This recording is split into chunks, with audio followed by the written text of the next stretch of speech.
No, this is a One Direction thing. What's up, everybody? This is Arc of Wrestling episode 61.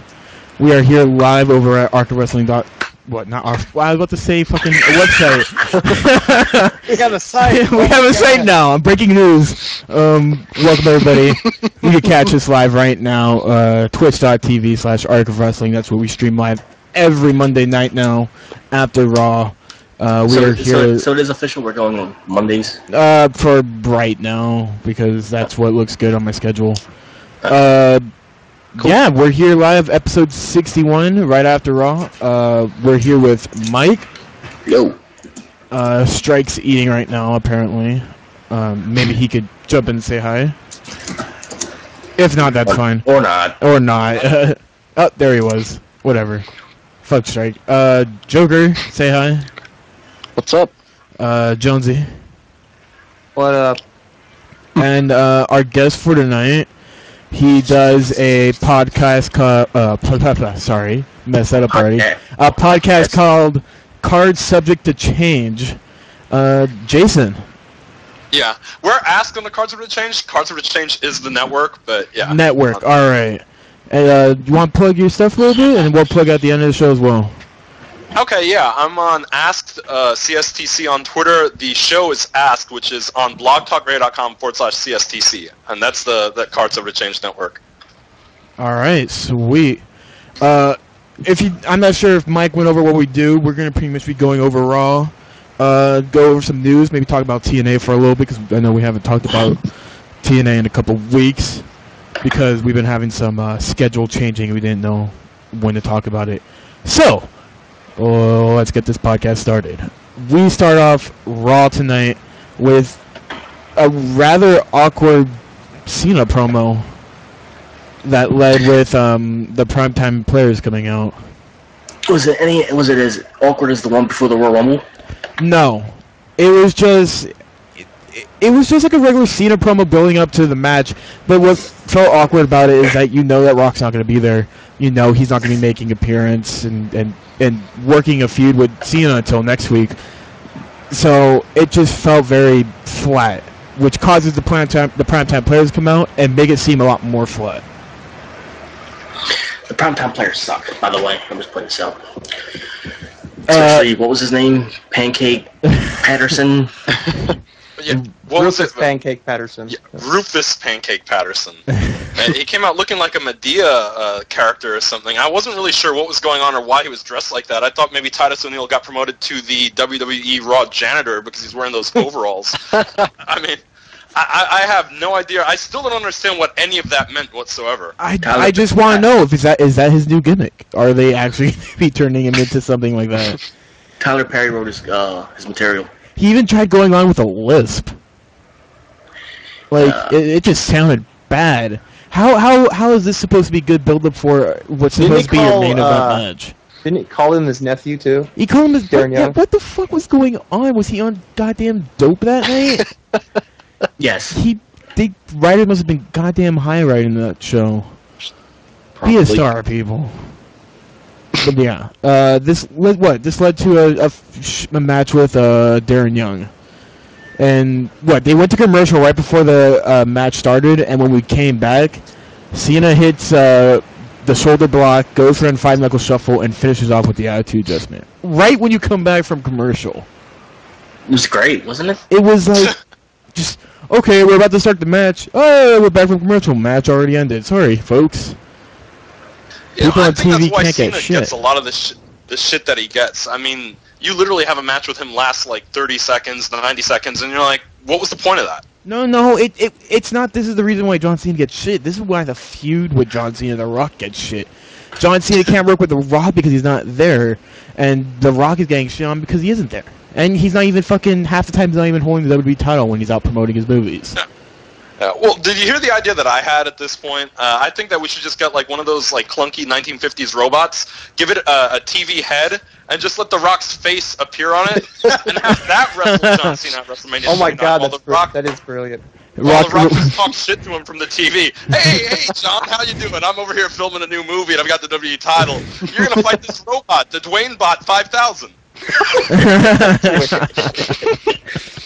Glorious. He's controlling it through a PS3 controller back at his home in Miami. I'm going for the fucking gold trophy right here. Does the robot put him over though? No, he'll probably lose to the robot as well at this point. Lifetime. Next year, we'll have to have a triple threat between The Rock, the robot, and himself. Oh, God. That's terrible. Let's move on. Ryback versus David Otunga, who comes back out of a long hiatus after filming his movie. Mike, how do you like this match? I could tell Mike's excited for this match. Yeah. I can't wait for that big push Otunga's probably going to be getting soon. For those who don't know, I cannot stand David Otunga. I wish he would go drink a vial of acid and wash it down with thumbtacks. Why? Because I'm going to smack the crap out of you for asking that question. You see, every word that Mike just said is actually reverse. No. He actually likes David Otunga. He's just lying to us. No, I don't. He has a secret obsession with David Otunga. And then Ryback and the same. I wanted to die, but I couldn't because I couldn't change the channel. I just couldn't help but think: is this NXT season 1? I mean, what the hell is going on here? But I mean, Yep. How does that work when you have like the #1 WWE Films movie that they've ever had? I mean, granted, David Otunga's probably in it for a grand total of 30 seconds, and then you come back and how do you hype that by having you murdered by Ryback? Here's a question. In a movie sooner or later. Why did everybody in the first season of NXT succeed in some way or fashion, but everybody in season 2 completely failed? Well, Titus O'Neil was in season 2, was he? And he was also in season 3 and season 4 and season 5. Season three was a Divas, so if you're including him as a diva. He was that black kid in the audience. Percy Watson? Wait, whatever happened to Percy Watson? He's in NXT. He literally taxes Yoshitatsu randomly on NXT and gets squashed every time he's out there. Oh, poor Percy. I sort of missed the gimmick. If you guys, I don't know if you guys remember the Percy Watson gimmick where he was being arrested on NXT every week, and they just sort of dropped storylines, and we never got to find the resolution from that. Wait, he's just getting arrested? Yeah, they basically put Hawkins and Rex as personal security, and there were like random attacks backstage, and they'd find stuff like Percy Watson's glasses or a pair of his shoes or some bullshit like that, and then every week they'd just come out and basically arrest Percy Watson and take him away for questioning. We never got the resolution. Or ready for racial profiling. Like I told all these assholes when Kurt Hawkins and Tyler Rex were dominating NXT, I was like, you guys gotta watch NXT. They got some good shit going on over there with Tyler Rex and Kurt Hawkins. Oh no, Tyler Rex and Kurt Hawkins, they're just two complete jobbers who are untalented. And then they get fed the Ryback on pay-per-view. And then they got turned into male strippers. And then they get fed the And Ryback. then Tyler Rex went away. Yeah, and then Tyler Rex went away. And Kurt Hawkins is doing nothing. That fucking sucks. So who was right on them two becoming complete jobbers? No. See, Kurt Hawkins shouldn't be a jobber. That's my point. Well, he is. He shouldn't. That's my point. He is. If I would be writing WWE right now, he wouldn't be a jobber. If you're, but you're not. Thank God. I think what it is Vince McMahon's Alzheimer's kicks in, and he's not sure which one is Kurt Hawkins and which one is Zack Ryder after all these years. Oh. Zack Ryder's too busy making songs. And bitching on Twitter. Oh, God. Fandango was better than Zack Ryder. No, you're saying it wrong. I said it right. Fandango. Oh, I forgot. I had to let the N's breathe. I'm sorry. You gotta breathe in the A's. Let them roll. The A's. Fandango. So does that mean since I got his name wrong, he's not going to be on the show next week? oh, man. I just blew it. I'll see myself out. So, Fandango pretty much made Natalia cum her pants for a little bit in the ring tonight. Did she have to did they spot the stain on camera? I believe so. Oh. So she's I'd rather see Natalia cum her pants than fart in them. That's disturbing. Oh, man. Nothing but nets. But yeah, pretty much Fandango was supposed to have a match with Great Khali, and it didn't happen. Thank God. Even though, Justin Roberts got his name right, and he came out. But Natalia didn't get it right. Yeah, but Natalia almost freaking came all over the ring when Fandango was, like, getting up all up in her business. But she still got his name wrong. Alright, doesn't matter. R-Truth versus Damien Sandow. Silence! Wasn't Damien Sandow supposed to be doing something in a thing called the Tag Team Division? Yeah, I think they were supposedly, the rumor is it's going to be Team Road Scholars and the Bellas versus Brodus, Tensai, and the Funkadactyls or something like that, and they haven't built to that at all. It's probably going to be random. It's going to be a random throw-in match. Pre-show. Well, yeah, probably. Yeah. Well, they already announced the tag team match for WrestleMania, but that's for later on in the show. But what interesting to me is it's just a team that wasn't really a team in the first place. They decided to put those two together out of the blue. But yeah. By the way, Joker, if somebody has a question, feel free to yell it out there. What? Talking to Joker.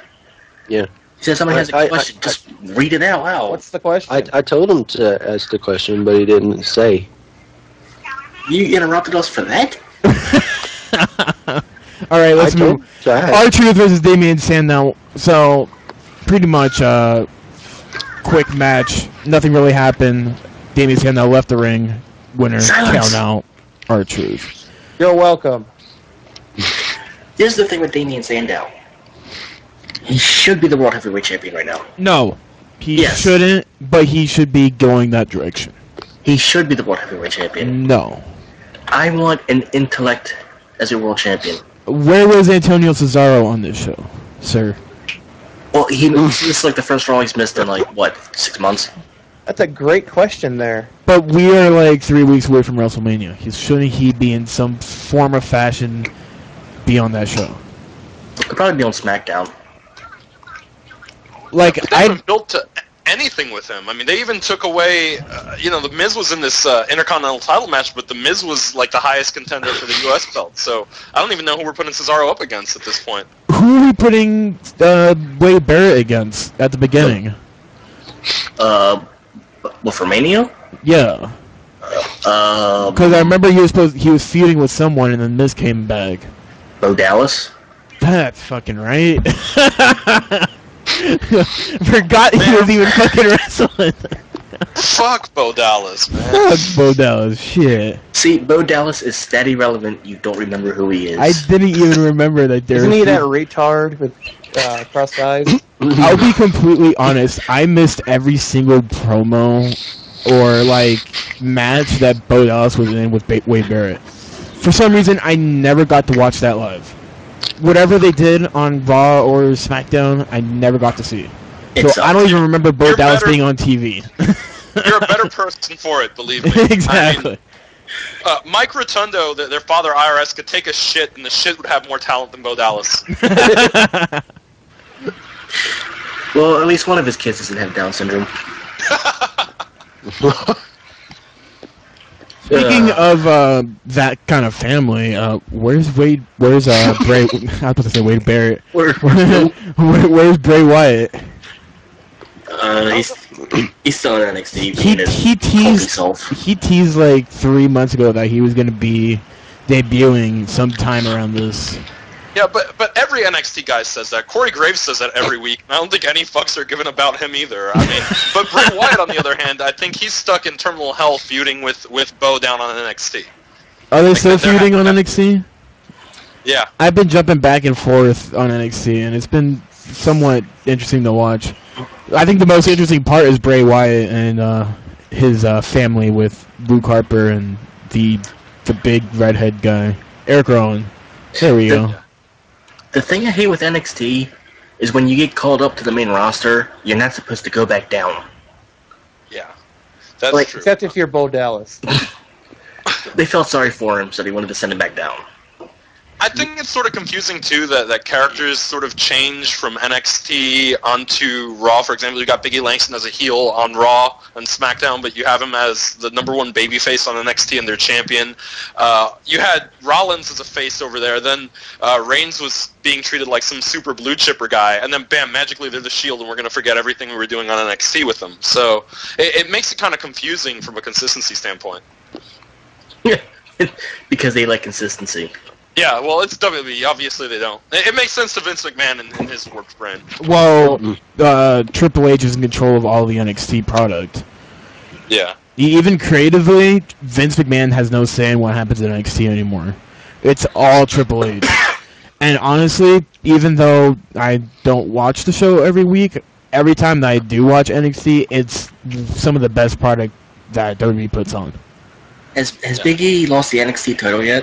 No, he's still fucking champion. Yeah, he's feuding with like Conor O'Brien because O'Brien's now by himself because Kenneth Cameron got fired for DUI or some bullshit for beating up a cop. because he punched the fucking cop in the face. That's so stupid because Ascension had all this like possible like what's gonna happen. Both of those guys could have been huge big breakout stars, but they didn't do anything about it. Yeah, what I liked about it is they had like a sort of gimmick that, I mean, we don't see that anymore. Obviously, your Undertakers and your Kanes are sort of just gone, but they were able to do it and make it kind of believable, and so it made people interested, and then, boom, he screws up the opportunity of his life by beating up a police officer. He had like future problems with the cops in the past, too. He had like a DUI. He had like 2 DUIs before this, and then he got pulled over again, and he just fucking wasted his entire career. Well, I heard that they were going to call up James Mitchell to be O'Brien's manager. James Mitchell? Yeah. Abyss's manager in TNA. Oh shit! All right, I think, but I would love to see them be a tag team first. Like, there's one guy on the NXT roster right now who's quite interesting to see. His name's Axel Keegan. He looks like a perfect guy who could fit with the Ascension sort of gimmick that I think would work perfectly with Conor O'Brien as well. But they need to bring back Mordecai and have him be O'Brien's mentor. Mentor? Yeah, it'd be great television. All right. Nobody watch it, but it'd be great television. Let's see what else happens. Cody Rhodes versus... No, I'm sorry. I completely scrolled all the way down for some reason. After that match, we get Taker... Yeah, we get the Taker promo. Well, calling out if Rock was on TV, that promo would have been better than what's seen on Rock would have done. Yeah. All Taker had to do was come out and say one threat, and then Punk comes out and botches it by... on television. He dropped the urn. And I think was that supposed to be a live promo or? Yeah, a lot of those promos that they shoot are live, but he dropped I legitimately think that he dropped the urn on accident because I think that was like he cussed it. Shit. Yeah, he said "oh shit" and they bleeped it out. Like that was beautiful. I would 100% believe that they wouldn't allow that to happen or to even allow Punk to say that. So I think it's probably like something he'd say like normally, like "oh fuck, I dropped it." Yeah, like so I was surprised that he dropped the urn at the end. If anybody thinks I was disrespecting anybody and shits on Punk for doing it, go fuck yourself. What Punk is doing with Taker right now is heel 101. Like, this is shit you learn that you're supposed to do when you're a heel. You shouldn't hold yourself back when it comes to pushing limits as a heel. It just makes the product so better to watch. Yeah. What I find funny is how easy it is for Punk to sort of troll those people who take it all seriously. And a lot of the Undertaker fans who are like really old school, they're like 45 and still believe everything is real and mystical and all that. Oh no, he didn't. He's disrespecting Paul Bearer. You motherfucker, I want to kill you. I mean, and it's funny to watch him rage, and you can see him either rage on Twitter or if I'm going to go to the live event, I'm headed to Wrestlemania 29. I'm sure there's going to be so many of them in the crowd that are angry. I actually went to Hell in a Cell wearing a CM Punk shirt, and what you guys don't know is, much like on Twitter, where a lot of weirdos are attracted to fighting with me, same thing happens in real life. I actually had 2 men pray for my CM Punk loving soul because they were Ryback fans. In the bathroom. Oh, God. Yeah. They did the sign of the cross and everything. They're like, you're wearing that man's shirt, I'm going to say a prayer for your soul. I'm like, what? That's like what after what the stuff he did on SmackDown? What? He's talking about Ryback. Oh. He's talking way back at Hell in a Cell, Jonesy. No, but here's the thing. That's when you take wrestling too seriously. No. Here's the thing. There's nothing wrong with a mark. Nothing wrong with a mark. You don't need to watch WWE and knowing that it's fake. You know. Yeah, the mark is it on the. Yeah, like marks are what makes WWE move. Marks are what pushes money into the WWE. There's nothing wrong with them. They are essential to the WWE product. So for those people, and I'm talking straight to someone on Twitter who was fucking annoying as shit today. Nothing is wrong with marks. So go fuck yourself. I totally agree with you.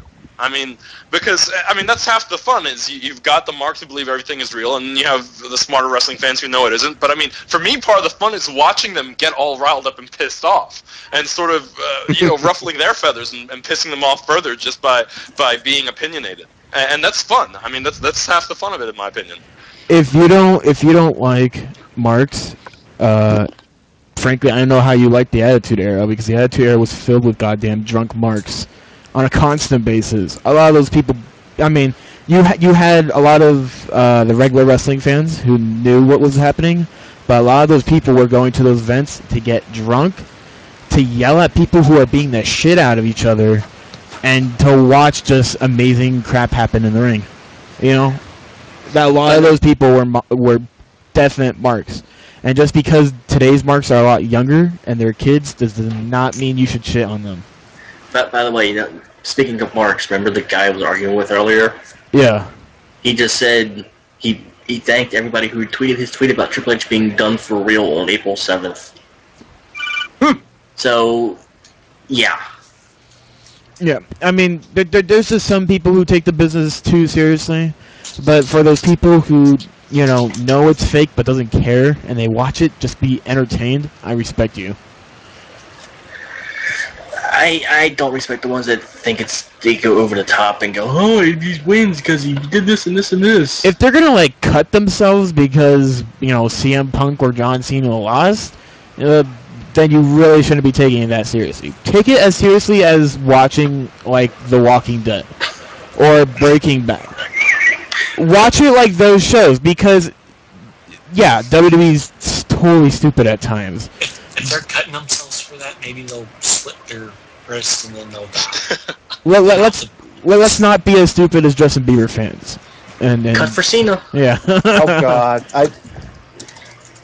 But yeah, we could. I think the wrestling internet community needs to stop shitting on all the marks who watch WWE, because you used to be a mark as well. One point in your life, you used to be a mark. Nope. And a lot of people hated you for it too. Nope. Nope. All right, let's move on. Primo and Epico versus Kane and Daniel Bryan. Squash match. Poor Primo and Epico. What was up with the amount of squash matches? A lot of times, the more squash matches there are, that means they're cutting back on matches to add more time to promos. Or they're protecting their top guys. That too. Because the Young match was a squash, Otunga was a squash, Cody Rhodes was a squash. The longest match of the night was the Intercontinental match. But we'll save that for the end. Yep. But AJ Lee skipping around the ring during the Kane and Daniel Bryan match. A little distraction, nice. But did not do anything to Kane choke slamming Epico for the win. Chris Jericho's backstage, and which starts to build up to what I was surprised to see WWE do. They are actually going to start pushing for Chris Jericho versus Fandango at WrestleMania. Oh, God. Why? I can't wait. This is going to be absolutely amazing. I'm gonna love this. I mean, if you can't, I've said it before. If you wrestle Chris Jericho on the grandest stage of them all, and you can't get over, then you're done. Yeah, you're done. Johnny Curtis Exactly. is just fine. I think Johnny Curtis, he just needs to work with someone who can help him mold his character. Yeah, when and I use Johnny Curtis, and I'm going to use Damien Sandow as an example right now. Because Damien Sandow, someone who debuted, no one thought he was going to be anything, and he was, Strike immediately loved him. I shat on him for a couple weeks, but he was able to mold himself into, he was able to mold the gimmick into something more special. And I think if there's anybody else who has that talent to do something to such a boring or a shitty gimmick, it's Johnny Curtis. And the person to help him with that, only one person to be able to do it is Chris Jericho. So I'm excited to see what they do with Fandango in the coming weeks. I mean, I've heard that on this Chris Jericho run, basically Jericho said, I want to come back and I want to put people over. And that's why I want to come back, and they're completely cool with that. And that's what I think Jericho should do, because, I mean, Jericho can take almost anyone and make him wrestle a good match, except maybe the Great Khali. There's no hope for that. I mean, you just have to shoot. You know, the only good wrestling match Khali could have, you take him out back behind the arena and you fucking shoot him. But Chris Jericho, I mean, for him to work with Johnny Curtis, I think it's going to be interesting. I hope they bring up the Dancing with the Stars bit, because, of course, Chris Jericho was a contender on that show some time ago. But I'm excited for this. It's going to be really interesting what they do. I think I've been a fan of Johnny Curtis since his early NXT days, especially when he started doing the creepy gimmick with Caitlyn. That shit was hilarious. Smelling her hair. He was walking around with chloroform. He chasing Alicia with it. Took Stryker out. I mean, it was great. Why couldn't they bring that up to TV? I don't know. Instead, it's not PG enough, I guess. They were, honestly, NXT at a point in time was really fun to watch. The matches, they were alright, but what they were doing backstage, they were having fun with it. They had a group of young guys, and they were just having fun with what they were doing.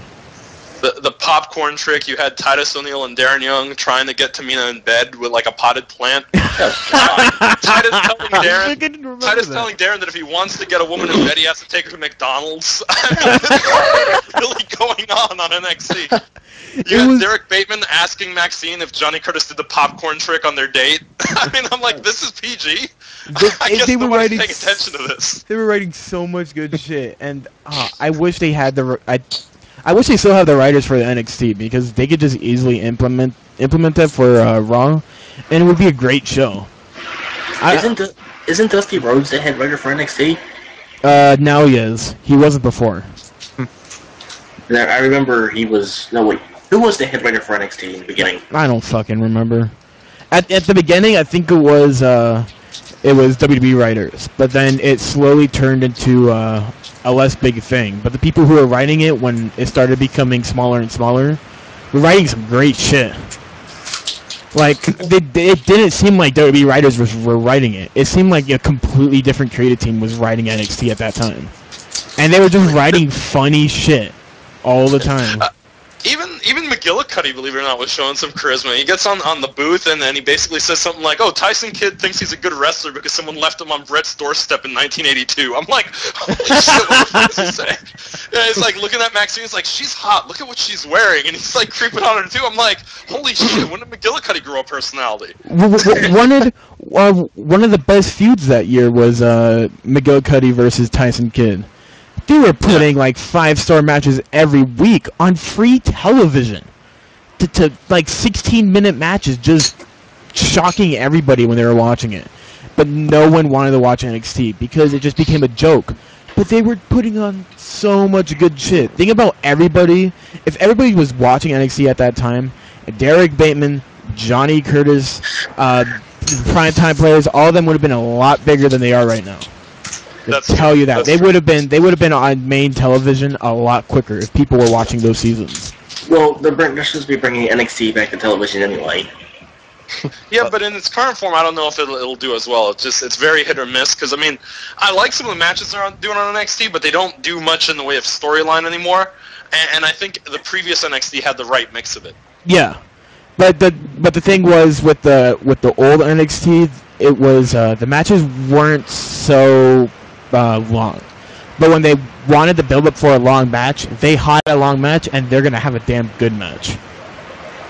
With the new format, hopefully when they get the TV contract all steady and done, and they have an hour of TV, hopefully they'll mess around with the format and hopefully put in more promo time. Yeah, that's what I'm hoping for the most. Well, the thing with the old NXT was it was like a competition for a contract, not a wrestling per se show. But it got to the point where they weren't even trying to focus. Like, they completely forgot about NXT rules. Like, yeah, they threw it out the window. They pretty much threw it out the window, and once they threw it out the window, that show was so damn good. They threw it out the window because they had an all diva season. They'd Phil fell on its face. No. Yep. They had a season after that was super long. Yeah. They had NXT Season 4, which was probably the worst crop of them. You had like your Jacob Novaks, your Lucky Cannons, and then you went to NXT Season 5, which was just anyone who was on NXT who didn't win could compete. And then they got down to, I think, Darren and Titus, and they said, oh, well, Derek Bateman's off injury, so we're going to put him back and prolong this for like another 50 weeks. And at that point, they just threw the whole competition out the window. They're like, never mind, we're not even going to do a competition. This is just a regular wrestling show. It ended when Darren Young and Titus O'Neil got contracts from SmackDown. Yeah. And then they went to SmackDown, and then they pretty much killed NXT. Yeah. And then they pretty much rebranded the entire thing. Well, WWE had one good wrestling show at one time, but look what happened to that. Astros? I hope. Velocity. Just last comment. Velocity. Last comment on NXT. If they do put it on TV, I hope to God you people watch it. I'm talking to you, internet wrestling. No, I'm not talking to you guys. I'm talking about the internet wrestling community. Because you guys are the only people who are going to be able to push that match. Because you have the voice of the internet. Watch it, push these guys so we could, start seeing a new roster in the next coming year. A brand new roster that we could work with and have brand new storylines. That's all. Yeah, if they put it on a channel that was accessible to people, like not Ion.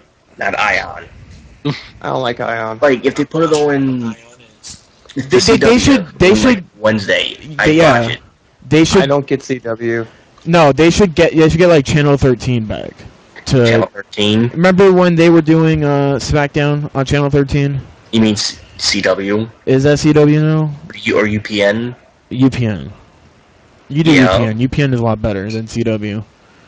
Well, UPN is now the syndicated network or whatever. So. Just they need to find. 13 is ABC, so I don't think they can get ABC. That's local, that's why. Yeah. Oh, fine. Get Fox to do it. Okay. Let's do it. Cody Rhodes versus Alberto Del Rio. This one is a little bit longer match than we've been getting for the rest of Raw. But nothing special came out of it. Del Rio won. Oh, somebody tried to tell me that Del Rio's not over. Oh, Del Rio's definitely over now. What I found funny there was that the crowd was chanting USA, like completely oblivious to the fact Alberto Del Rio is the face now. But I heard a USA chant. I'm like, well, what's going on with these people? Are they confused? Del Rio wouldn't be as over as he is if it wasn't for Ricardo Rodriguez. Ricardo as a manager really helped him out, but now Del Rio could be over by himself. He's gone to that point. It never worked when he was a heel, but he works as a babyface. Yeah. I think the USA chants were... He worked as a heel because he never showed any personality. As a face, he's getting the opportunity to actually show some personality. What's that, Strike? I can't hear you. You're so far away.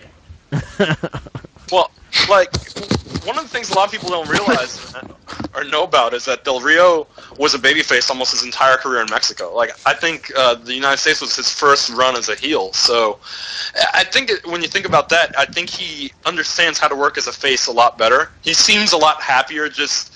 I don't know, little things about the way he works in the ring and the way he carries himself in a promo.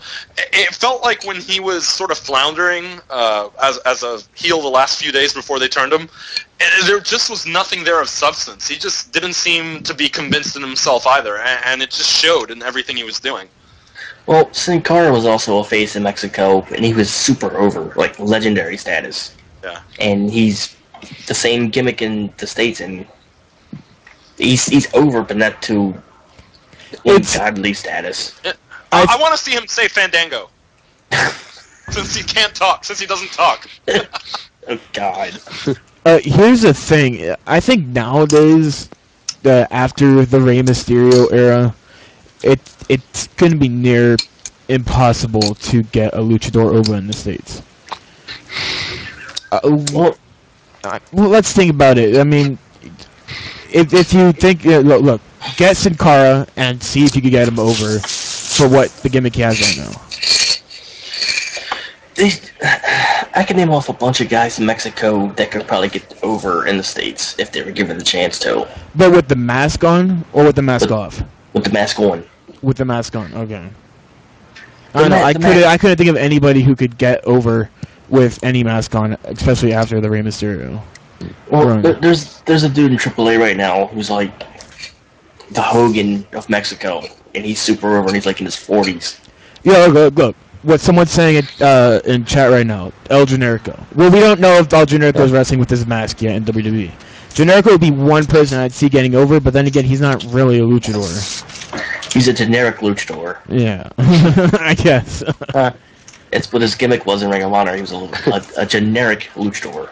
Yeah, he's been wrestling, I guess, NXT and the house shows without the mask under his real name. Yeah. And I see a lot of people really mad about that, but I don't think that's finalized yet. So we don't know where they're going with it just because he's wrestling dark matches. It's not because when Brody Lee was wrestling, he wrestled a long time under his name, Brody Lee, until they finally brought him up to the main roster where he was wrestling under Luke Harper. So yeah, they've done it before where they kept the guys going for a long time under their regular name or some shit like that until they finalize what their gimmick's going to be in NXT, if they're actually going to be splitting the name of El Generico half and half like what they did with Punk, or are they just going to completely give him a new gimmick? Well, it's too late now. We all see what he looks like, so you might as well just keep the mask off him now. I haven't seen a picture of him yet, actually. He's got short hair. Was a picture never taken of him without his mask? A beard. Not in wrestling pictures, no. But like in public pictures, right? I don't know. I don't know if they've ever caught him without his mask on. Or off. I mean. Oh well. I don't know. Randy, Swagger attacks Del Rio and breaks. Yeah, and then broke Ricardo's ankle, which Ricardo sold the hell out of that with this. Oh yeah, he did. So fucking convincing. I love Ricardo Rodriguez. He's fucking great. He broke his ankle, JR. By God.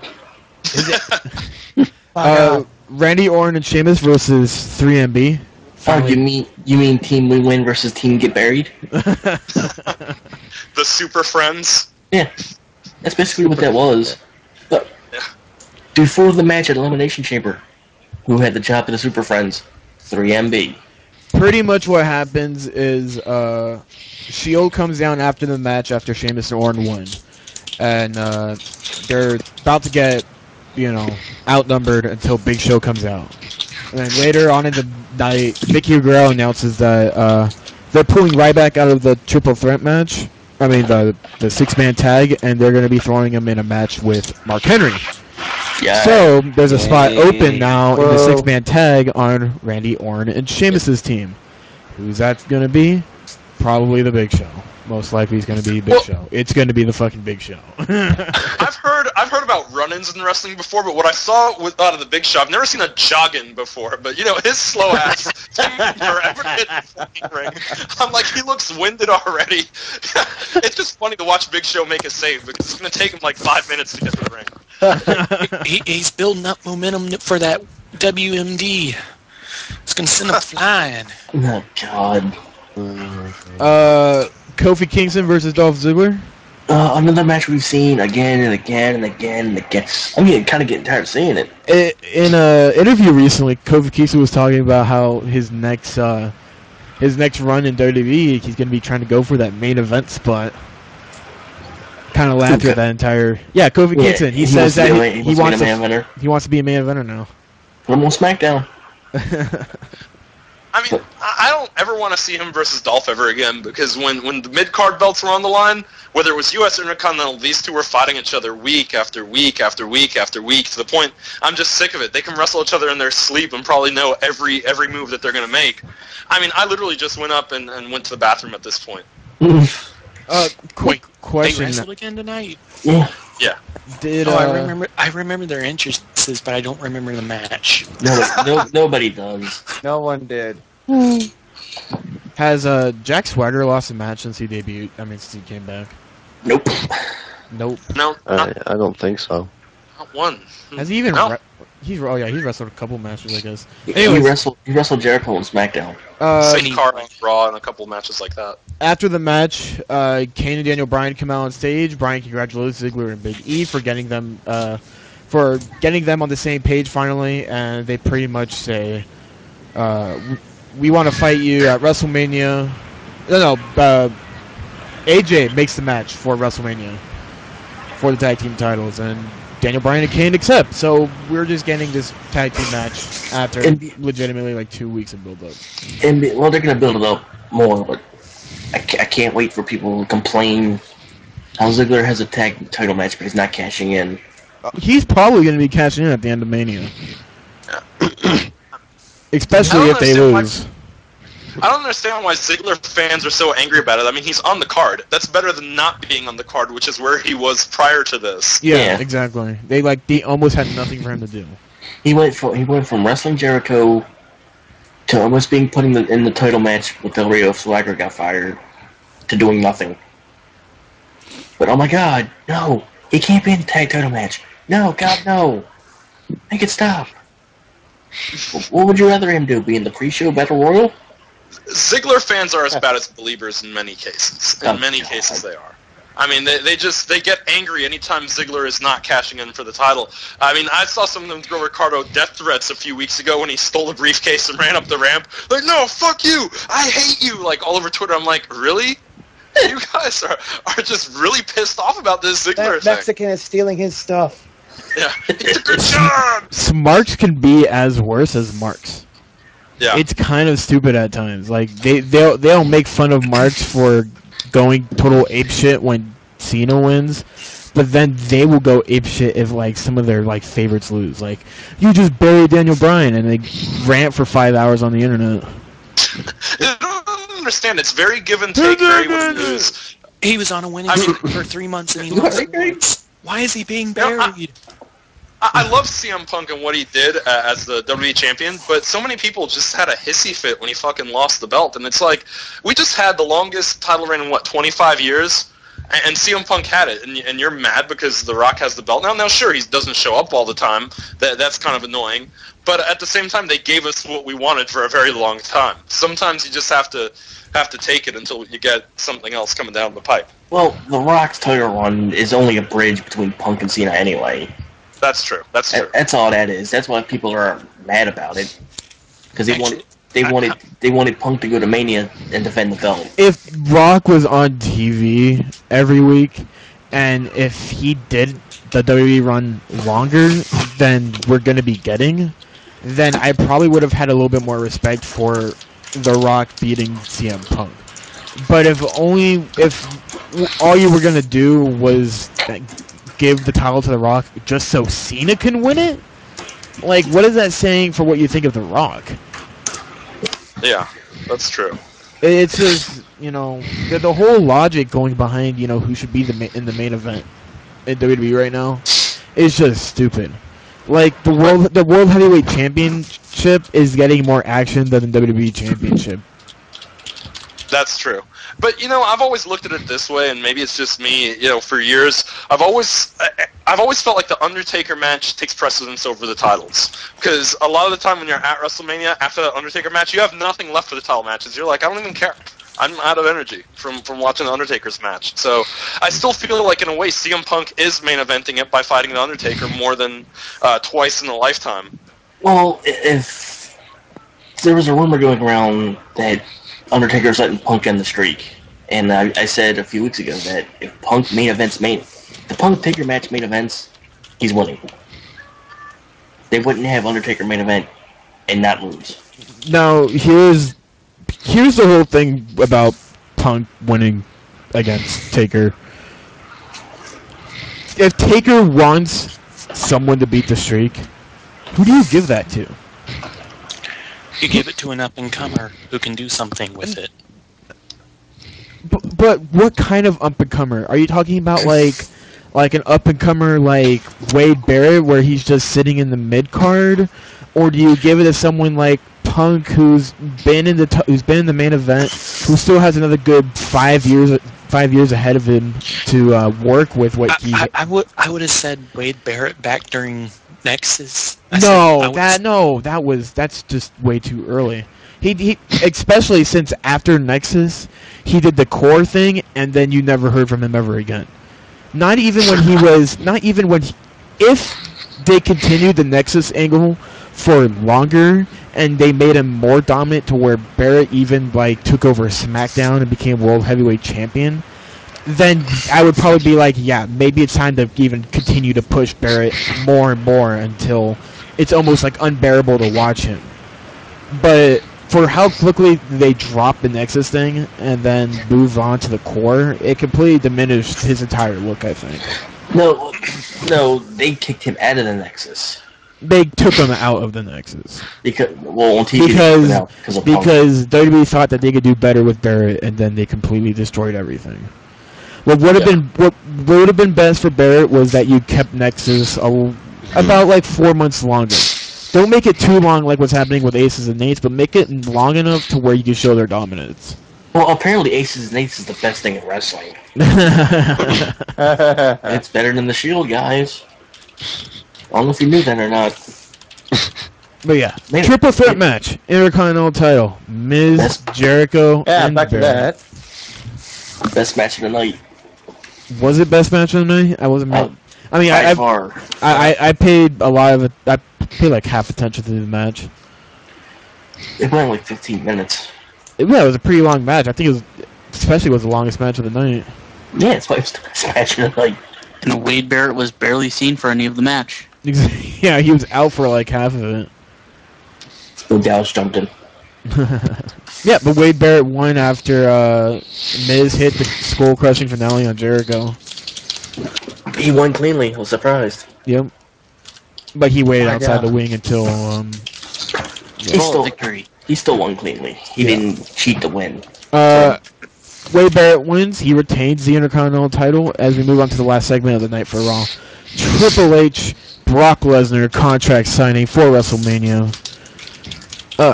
Really quickly, the build-up of Paul Heyman announcing what the stipulation was for the match, and then him actually announcing the stipulation of the match was very underwhelming.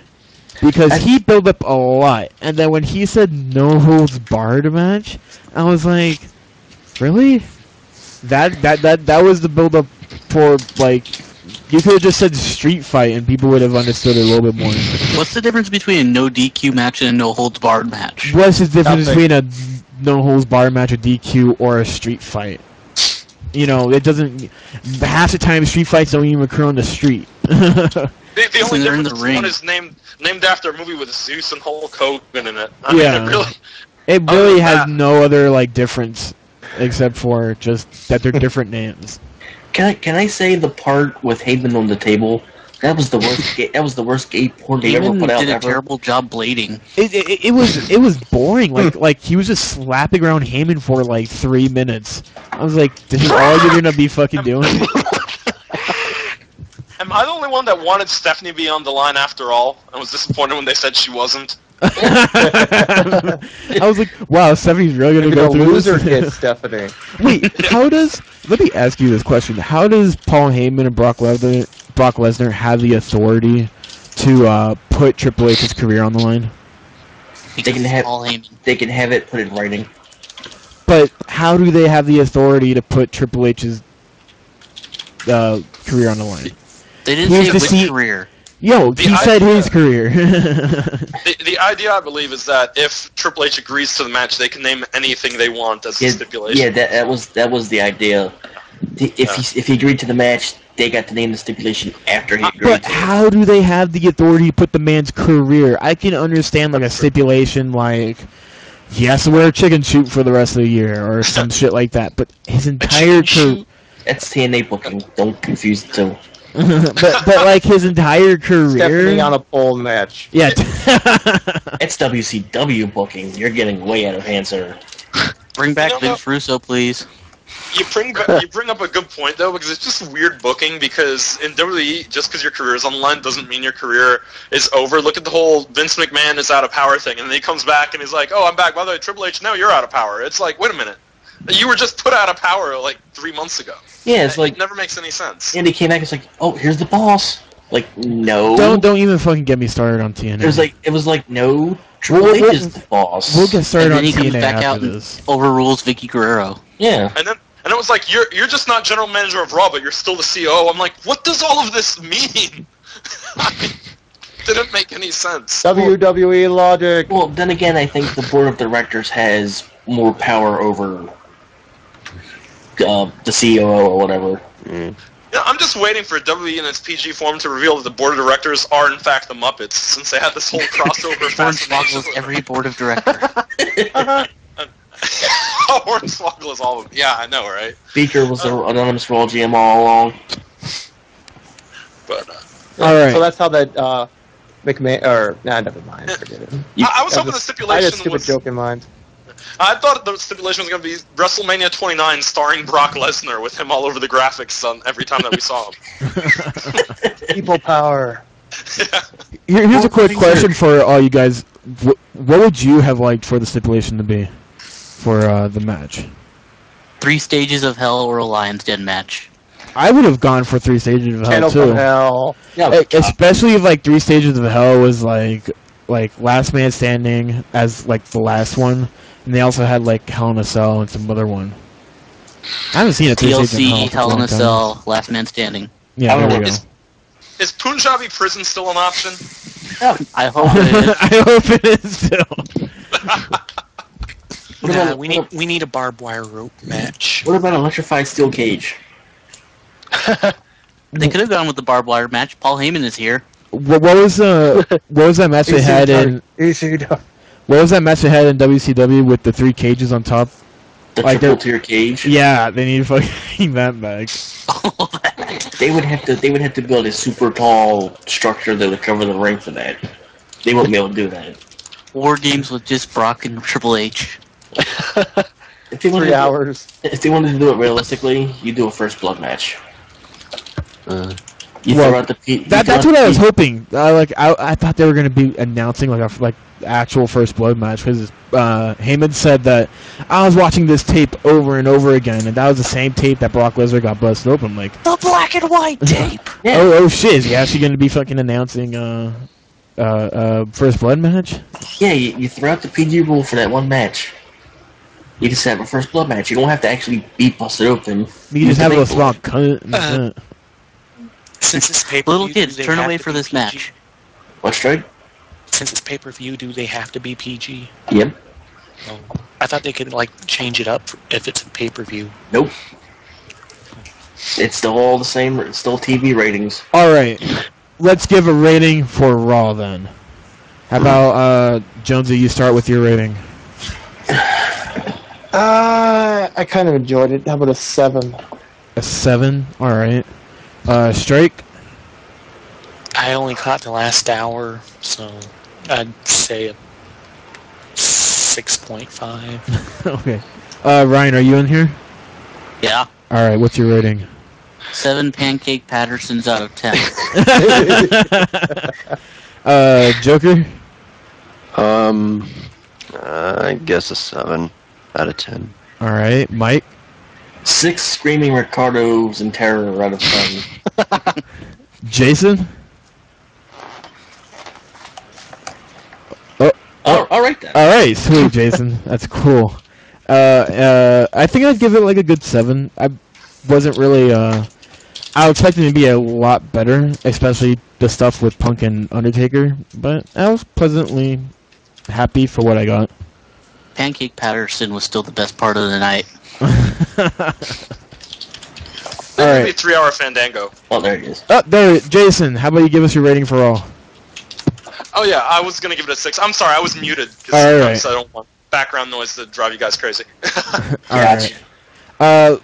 Let's do news topics now. How about we talk about what could be the official card for WrestleMania, excluding probably like 2 to 3 more matches that will be put in the fan access pre-show before WrestleMania.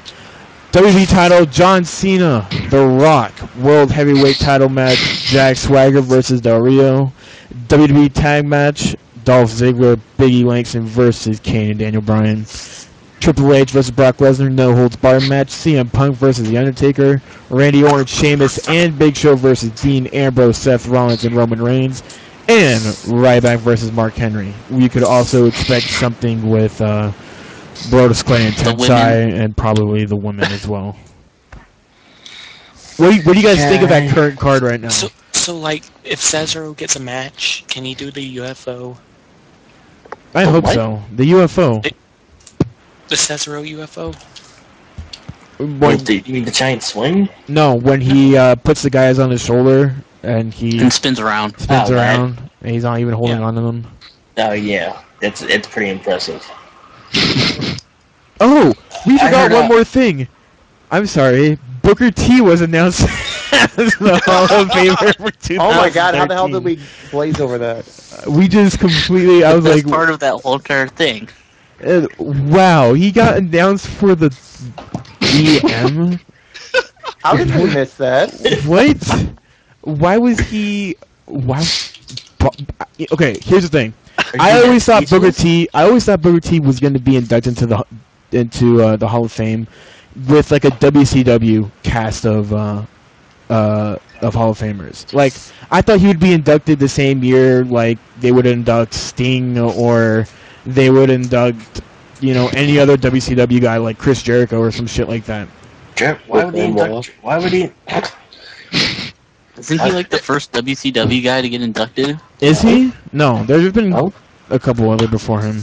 They inducted the 4 Horsemen last year. Yeah. I think that somebody in the WWE management thinks that Harlem Heat means that Booker T is in fact from Harlem, and that this was a good idea because it's WrestleMania New York / New Jersey. I'm at a loss as to why Booker T is being inducted this early. Hulk Hogan, we're coming for you! Oh yeah, Coming for you! And they showed it too, which is the funny part about that. They should have blurred it. It would have been great television. But who inducts him? Does Stevie Ray induct him? Does Goldust induct him? Oh no, I think it's gonna be someone like fucking Triple H. No. Triple H is gonna be like Bruno Sammartino. Or no, that's gonna be like Arnold Schwarzenegger. It's probably gonna be like Theodore Long. probably gonna be like Ronson. Oh yeah, it could be Theodore Long. I could see that happening. I would have him get Stevie Ray to do it. Anyways, do you think they're gonna be announcing one more person for the Hall of Fame? Probably. Maybe. They already have Sammartino, Stratus, Foley, Backlund, and Trump. No Now legs. they have Booker. It's a pretty good year this year. It's a decent year. Like, it's really good. Mm-hmm. It's only decent. No, well, at first I thought Foley was going to be getting the spotlight at the Hall of Fame. Now I think it's going to be Sammartino. Of course, it's going to be him. He's the head induct. He's going to be the head inductee. Yeah.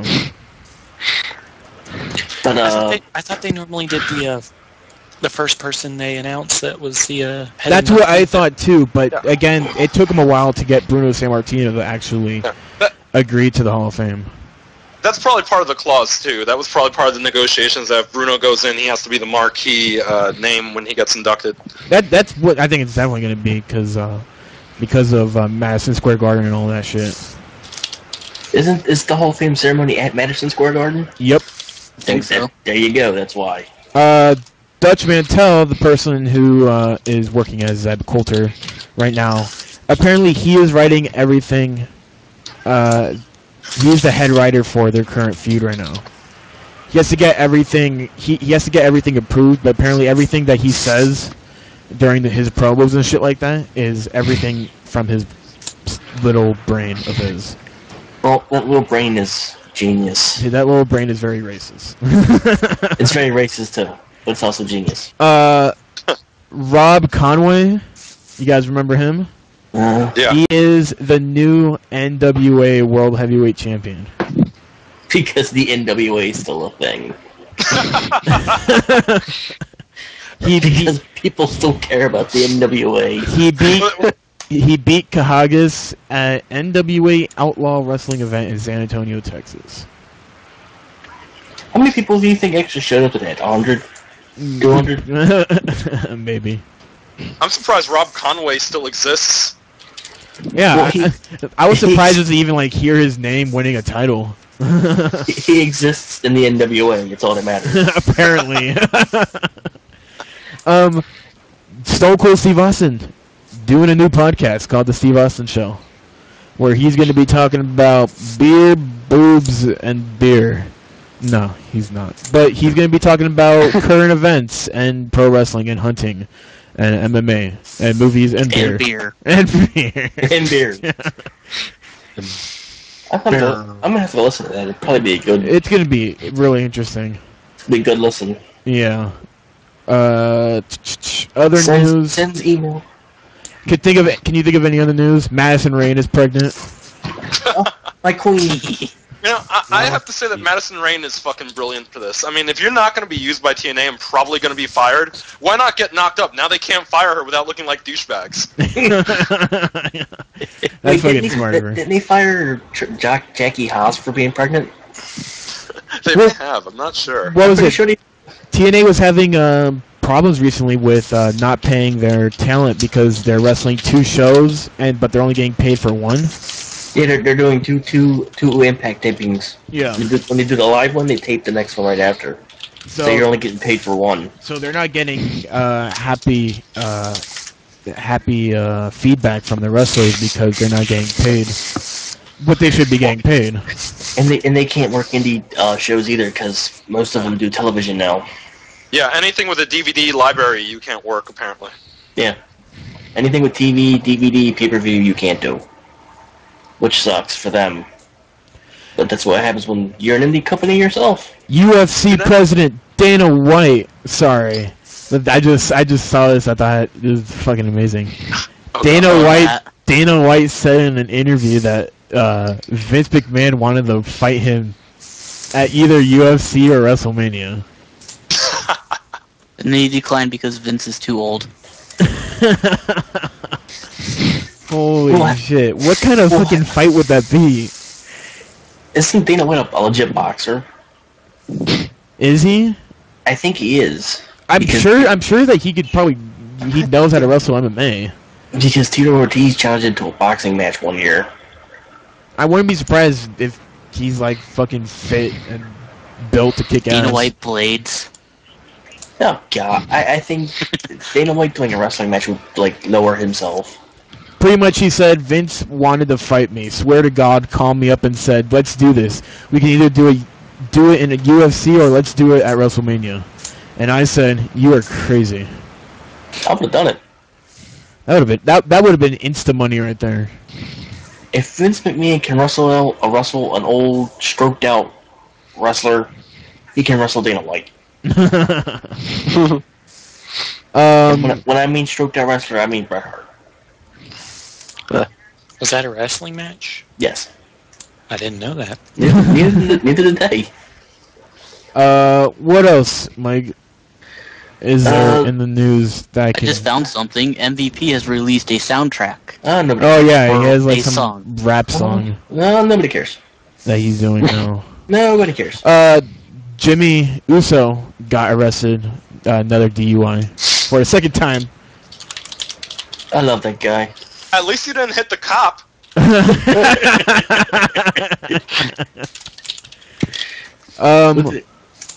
Oh yeah, fucking we completely. I'm not sure if we talked about what happened to Rude's contract. Rude, I think we talked about that all last week. did we? Yeah, you weren't here. Up, brother. And apparently Hogan's contract got expired in TNA once, I wish Hogan would get expired. and they didn't even know. Aww. Dude, I don't want that old crippled up man walking around in my TNA. Yeah. I wish that this porn tape had been a snuff film. Honestly. Aww. Well, get ready for the sequel. Him and Brooke. She's got nice legs. You got nice legs, brother.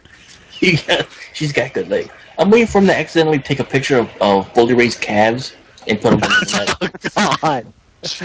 You've got nice calves. Brooks ready, brother. Wait, there was an idea. Oh, wait, they're talking about bringing back Karma. Oh yeah, I really hope trademark. so. I really hope so. They're talking about bringing back Karma, that Phoenix. Kelly, Maurice. Yeah, Kelly, Maurice. Kelly will only be the person not going because Kelly thinks she's better than everybody else and thinks that she will make it as a model in the real world. I still blame Mike Knox. If he wouldn't have tried to cover her up every week. No. Fun story, he claims he actually fucked her because Knox used to work DSW down here, and which is Deep South Wrestling. That was WWE developmental territory. And I asked him what they were doing sticking him with the random chick, and he's like, well, she danced about as good as she fucks, which is about average. And then he said, I think she's just here because eventually Playboy will come calling and she'll make a lot of money. And then, of course, WWE went PG, and the rest is history. I missed the Playboy search. That sounds. Yeah, me too. That sounds exactly what the situation happened. I think Kelly was probably only there for her Playboy. Because remember, I think the year that Maria did Playboy, that was supposed to be Kelly. Kelly was the first pick, but she wanted to focus on her wrestling. Yeah, And I threw those air quotes out there really quickly. Laurinaitis showed up at some modeling event or something, and he just hired her like right off the bat, despite having no experience, if I remember. So basically, she got on her knees for Big Johnny, and the rest is history. You look pretty. Apparently, WWE's doing a diva search right now. Apparently, they hired Jen Sturger, a la the person who had the Bret Favre dick pic. Did they? What? She was the one that Bret Favre sent it to. Oh. They need to stop hiring these weird bimbos. They hired what was it, an MMA girl. And she does she's a stunt person as well. They hired that arm wrestling chick from Sweden. Yeah. That chick looks fucking boss. And WWE also hired a guy named Matt Silva. I think that's his name. And they hired some other dude too. So they've been getting a lot of guys getting hired. You know, I think they're really trying to fill up their developmental roster for possible change in the future. I think give it like a year and a half, or probably 2 years, and the current roster that we have now is going to be completely different. Yeah, I think JTG will still be there. JTG will still be there. I'm convinced he has like nude photos of Linda in a manila envelope somewhere or something to stay employed. There's got to be some reasoning behind it. Which one? Oh. JTG. Oh, God. Yeah. Everyone's favorite black man. I thought my favorite black man was Kamala. My favorite one is Rufus Pancake Patterson. Aw, yeah. I bet I know which one's Greg's favorite. The dead one. Wait, who's the dead one? I don't know. Move it on. I don't know. I can't find any more news topics. Yeah. Like I think It was really slow. I mean, it wasn't that big of a week for RVD. wrestling. What happened to RVD? yeah. They let his contract expire. Oh, yeah. Yeah, but who really cares about RVD? Who cares about TNA in general? I don't think RVD cares about RVD anymore. I tried watching TNA 2 days ago, and I had to stop watching it midway through the Knockouts match. Oh, God, I just couldn't stand it anymore. Why did... it's funny. They said TNA has the best tag team in women's wrestling division. They used to have the best women's wrestling and tag team division. Yet, over the past, 2 years, it's died. It's completely died. There's no one running it anymore. Like, their tag team division... Bruce Pritchard believes that the Divas are completely worth it. You mean worthless? Worthless. Whatever. Well, that's his WWE style of thinking. Yeah, I mean, we had that whole gut check thing with, what was it, Lady Tapa and Ivelisse? What yeah, the that fuck? one. They didn't sign... Ladyboy. They didn't sign Ivelisse. No, they signed Ladyboy Tapa instead. Why? Did they legit sign her? Yeah? Yeah, she won the gut check. You pretty much... how scripted gut check is? You pick... No, apparently the gut check contestants don't know they're getting hired until that showing. What doesn't make sense is they didn't hire Ivelisse. She's been wrestling for what, like 10 years now, and she's like more talented than any other fucking women's wrestler out there.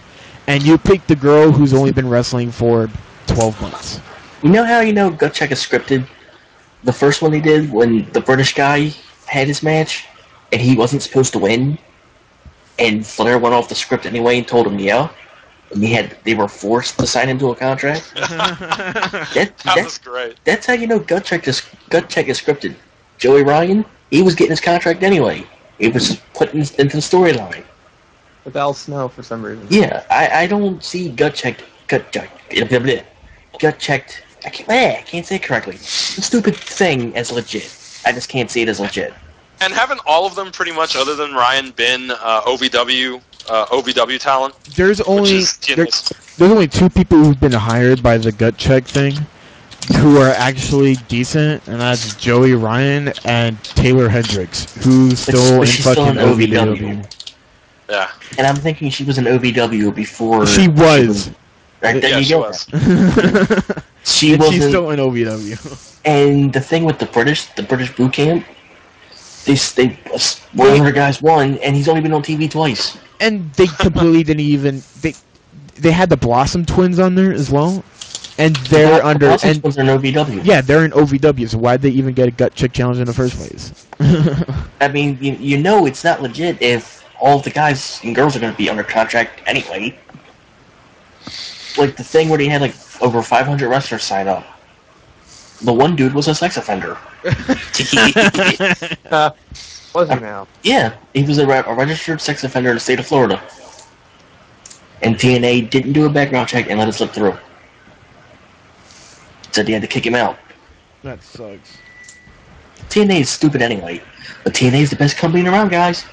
TNA didn't bring Jeff Jarrett back for that PPV taping. I saw the results of those pay-per-views, and why... Those one-night pay-per-views are pointless. Well, did you hear that they're doing the Divas one-night pay-per-view, and that pretty much almost all the knockouts that were asked to come back told them to fuck off, which I thought was hilarious.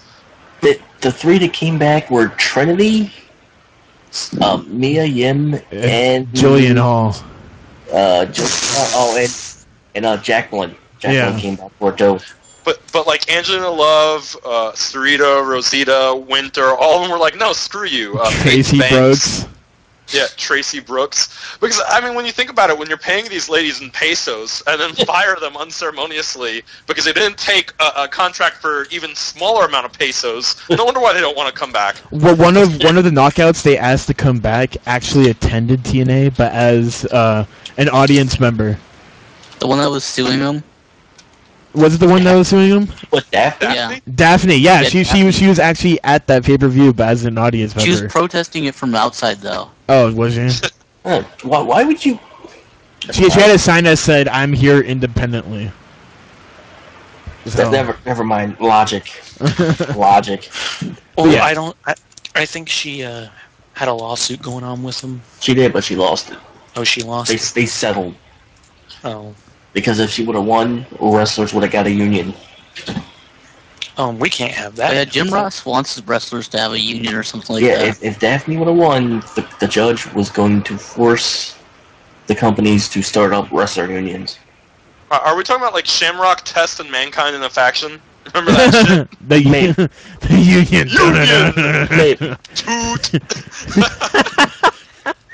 Oh, God. The greatest fucking faction ever. That Ken Shamrock news I posted earlier. I don't think that's legit. Was that actually Ken Shamrock? Who? I think it was. He posted a Twitter thing that said Shamrock wants to go back to WWE. But this was back on March 4th. But it said like he's doing stuff for Bellator and he's like gotten stuff from UFC and WWE. How old is Shamrock? I imagine late 40s, I think. Yeah, he's pretty old. I don't know. I couldn't see him doing anything big in WWE. World champion. I'd see him like Tensai status. They'd build him up to something and then they'd completely drop it at the end. well, they didn't build up Tensai that much. Just built him up for a week. Exactly. They wouldn't do much with Ken Shamrock. I don't know. They'd probably start something up with Triple H or something, but that's about it. Or Swagger. Or Jericho, if Jericho decides to do anything else past WrestleMania. Yeah. Jericho put him out, if you remember. You made me leave in '99. I'm back for revenge. Yeah. Is Jericho gonna be wrestling after Mania? Because I know he still wants to do fucking Fozzy shit, but I'm not quite too sure if he's signed up to do like SummerSlam or stuff like that. I don't know. He has a bunch of dates. I checked the Fozzy website just to see what was scheduled after WrestleMania, and he's got a good bit of tour dates all over, I think, Europe. Right after WrestleMania. Right after it? Alright. So yeah. Whatever he's doing at Mania, he's probably going to be losing. Yeah. I actually think that Jericho's going to be losing to Fandango at WrestleMania. Dude, the last time we thought that, he won at SummerSlam. That's true. And then he lost. But here's the thing. We didn't know his tour schedule until that week going into SummerSlam. His tour schedule was completely unknown to people. And now we kind of know what's going on. I definitely think that he's going to be gone for at least up to SummerSlam. Do you actually think Fandango was going to lose his debut match? He's got tour dates starting April 11th all the way down the entire month of April, and they're all over the UK and Denmark and wherever. Well, he'll probably be back in the summer and then disappear again. He's got April till April 28th, and then his schedule is clear until August 11th. He's got a tour date in the UK, and then after that, his schedule is clear. Oh, so he'll be back in May. So he'll most likely be back in May to just keep on wrestling until he has to go back on tour. That's what's pretty much is going to be his entire deal with WWE. Like, I'm going to do my shit in touring, but when I'm not doing that, I'm going to be wrestling with you guys.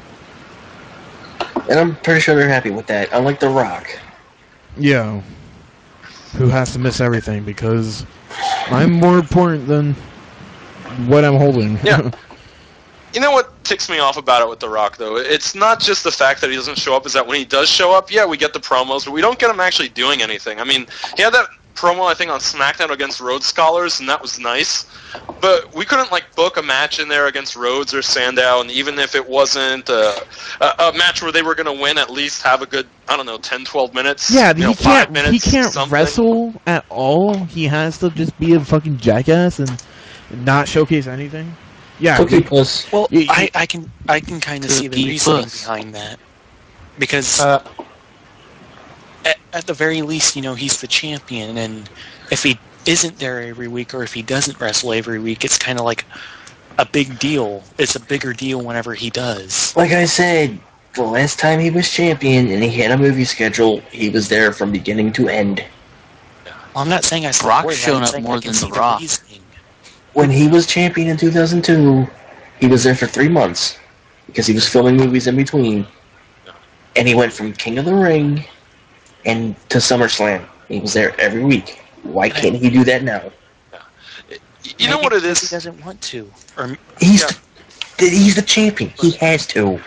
Yeah, but if you're giving them the belt and you've got them under contract and you're promising them all this money, I think that whether it's win or lose, whether it's a 30-second squash match, a 2-minute match, Rock should have to rub elbows a little bit with some of these other guys, like we see Chris Jericho doing. Chris Jericho is trying to put some young talent over. It's like, okay, Rock, we're going to bring you back, but the least you could do is at least have a little bit more interaction with the mid-Carter guys and everything, so that you can help build a new generation of stars that's going to continue on when you go back to making movies. And I don't think that's The Rock too much to does ask. not put talent over. Yeah. He used to, but I mean, over. yeah, it used to be. I mean, even if The Rock dissed you, you'd be doing well. Look at Hurricane Helms, the whole Hamburglar Grimace thing with him and Rosie, or the Billy Gunn promo where the whole "it doesn't matter" came into play. It used to be that. I was glad he had a little promo with Rhodes Scholars, but I just wanted a little bit more than that. I was hoping we'd get at least, I don't know, maybe even a tag match where you put him and Cena have to work against two other guys, just for that whole tension, the obligatory tension between WrestleMania opponents kind of thing. I hope we'd at least get that. Well, it's like he's the champion. He should be obligated to be there every week for the length of his championship contract. Well, yeah. Why shouldn't he be? What happened to the title has to be defended once every 30 days. Remember that old rule? Oh, well, that happened with Punk, so... Well, Punk was legit injured, so... No, he has to defend the contract every 30 days. Well, but Punk was legit injured. But Punk has to do it. So then he should have vacated it. But Punk has to do it, but yet it's okay for The Rock to skip out on title defenses? That's your logic. It can only go one way or another. That's your logic. It's okay for Punk to do it, but if it's The Rock, no, he's allowed to skip as much time as he wants. He hasn't defended the title since Elimination Chamber. I say... And end of the month will be past his 30 days. So shouldn't he be vacated the title? Answer the question. You can't. There's no getting around it. There's no getting. There's no getting around it, Strike. Don't they have like a clause saying there's no getting around it? You have to answer the question. I'm trying to. You keep interrupting. The title is vacated.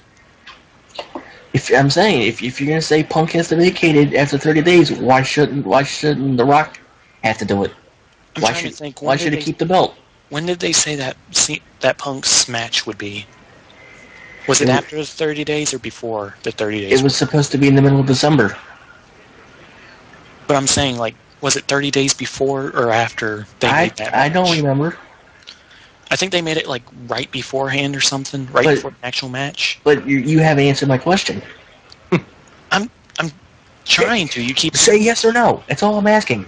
I'm trying to explain. I don't want a story. It's a yes or no question. I don't want a story. I want a yes or no answer. That's what I want. If you can't answer that, we're moving on.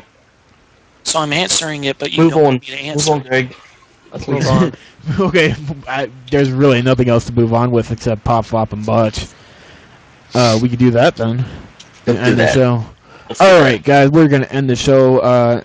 I'm not sure if we went over this with you, Jason, but we're going to do our Pop, Flop, and Botch segment. If you guys don't know what Pop, Flop, and Botch is we will give a pop to someone we liked in the week of wrestling. Flop goes to someone we didn't per se like, and our botch is like a big fuck you, or like if you saw someone botch in the ring or some shit like that. Alright? So your botch is kind of like a throwaway, whatever. So, Joker, how about you start us off with Pop, Flop, and Botch? Sweet, right. Joker, I think he did. You're great on that. Big Fish, how about you start off then? Let's see. Pop goes to the WWE's best character out there right now, Rufus Pancake Patterson. Let's see. Flop. Let's see. Rock not showing up. Alright. Joker's back. And Botch would go to CM Punk dropping the urn. That's gonna be a moment people are gonna remember. Oh shit! Joker's back. Joker, then how about you do your Pop, Flop, and Botch then? Okay. Pop. fuck it. It's non-wrestling related, so I'm just... my pop goes to getting the original Swedish trilogy of The Girl with the Dragon Tattoo. Isn't that on Netflix, though? I One? guess. Yeah, the original guess. one. I guess. I don't have Netflix, and besides I like DVDs. But anyway, flop goes to Raw. Well, despite my rating, I was kind of bored with it. It was kind of a boring Raw. Alright. And my botch... Oh, well, I don't have one. Okay.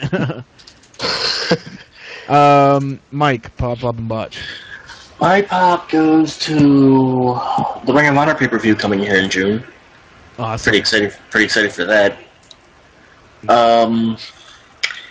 My flop goes to Strike for not answering my question. It's still going on in Skype chat, so I'm ignoring him. I'm done. Because I'm answering your question. You're just not. ignoring it because It's it not- doesn't support your idea. It's not yes or no, so I'm ignoring it, so I'm done with it. And my botch goes to the TNA One Night pay-per-views for booking pay-per-views that nobody's going to care about, so yeah.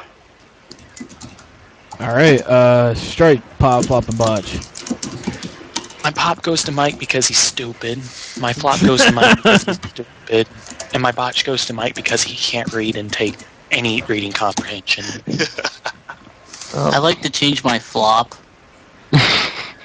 Go My for flop. it. My flop's gonna go to TNA for not bringing back the Double J. They had a perfect opportunity with one of those taped PPVs, and they didn't bring back. At a back. taped PPV, you think you'd bring back Jeff Jarrett? Let's be completely honest about that. Any day is a good day to bring back Jeff Jarrett. Yep. With the way TNA it is now, any day's a good day to bring back Jeff Jarrett. Jonesy, pop, flop, and botch. I guess my pop will be all the UMEDs that have been coming out. They've been hilarious. Ah, yes. New Legacy, our friends who are part of lagspike.tv. Make sure you go there. But continue. My flop. What? Continue.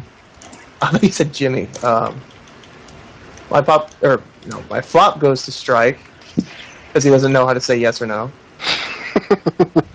And then my botch goes to Punk for dropping the urn and then saying, "Oh shit." Jason. All right.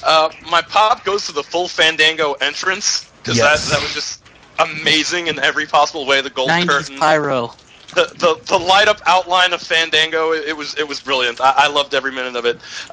My flop has to go to Pancake Patterson, O'Neal, McTiny Penis, whatever, because I still have no idea what that promo was about, what it meant. I feel like I need to give him the what you just said is the most insanely idiotic thing I've ever heard from old Billy Madison. And my botch, even though it's almost a psychic botch, is now that Ryback versus Mark Henry is official, I'm not sure who's going to get injured in that more. Ryback, Mark Henry, or the audience. Oh, man.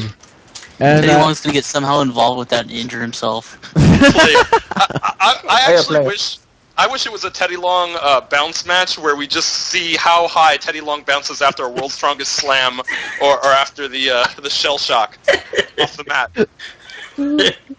So Now, hold on, player. We gotta change this up to a tag team match. So you're saying this match should happen on a trampoline? That the real Sinkawa. No.